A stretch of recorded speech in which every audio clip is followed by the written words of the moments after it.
Navidad, las posadas, el nacimiento, no. La mejor parte es tener tu ciudad sola. No hay tráfico, solo paz. Si los habitantes de Villaquién se fuesen cada Navidad a Puerto Vallarta, pues tal vez el Grinch no sería tan amargado.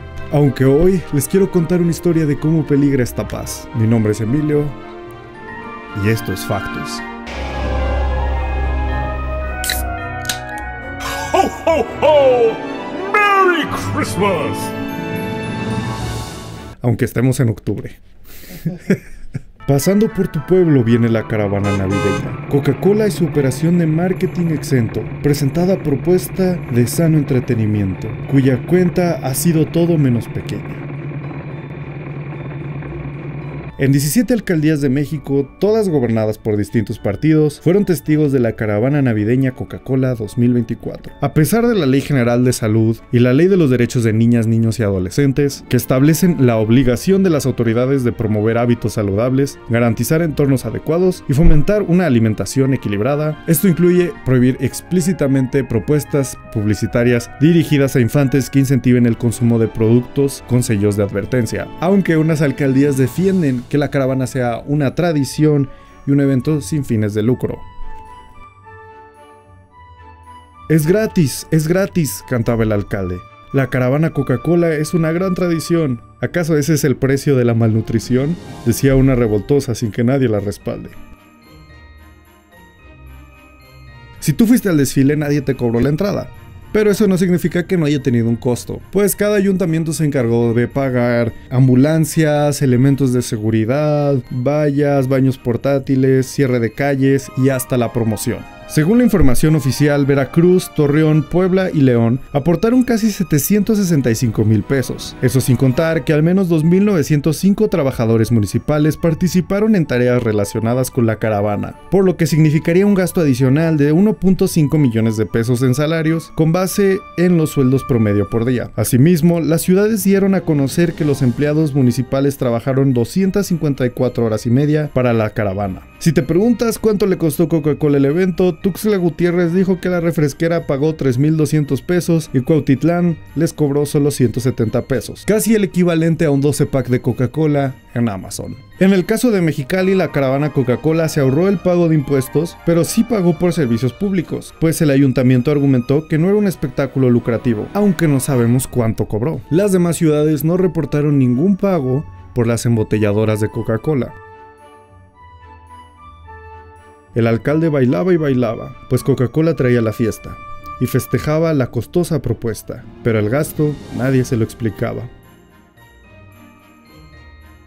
Las autoridades locales publicaron por lo menos 151 veces para promover el evento, utilizando logos y otros elementos gráficos de Coca-Cola. Otros fueron más allá. En San Luis se transmitió el evento por las redes de la ciudad. En León, el municipio pagó una producción especial a cargo de TV4, el canal público estatal. Eso y que la alcaldesa salió bailando con las botargas. De hecho, en la mayoría de los municipios los alcaldes y alcaldesas salieron a invitar a la gente al evento. Los ayuntamientos organizaron ruedas de prensa y lanzaron boletines. El Ayuntamiento de Puebla respondió que fue gratis la promoción del evento, pues utilizaron las redes sociales del municipio, por lo que no se destinaron recursos económicos para la promoción del evento, y que esto lo realizaron pues respondieron al interés de los medios por informar sobre un evento de impacto social. Armando Ruiz, experto en publicidad, explica que esto ayuda a la imagen de las autoridades, especialmente en lugares donde no pueden hacerse celebraciones como esta por el costo, a que estos limpien su imagen. El día después de la caravana, dejando un recuerdo poco jubiloso, pues el desastre de basura fue horroroso. Quedó irreconocible la zona urbana.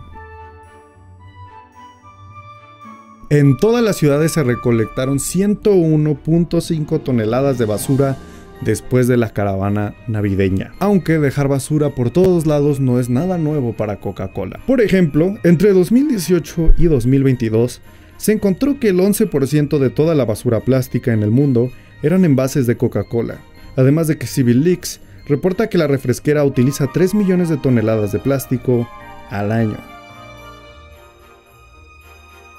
Aunque por un lado pasaba la refresquera, los quienes se oponían a la traición preparaban sus cosas para su celebración. Me preocupa mi ciudad, dijo la compañera.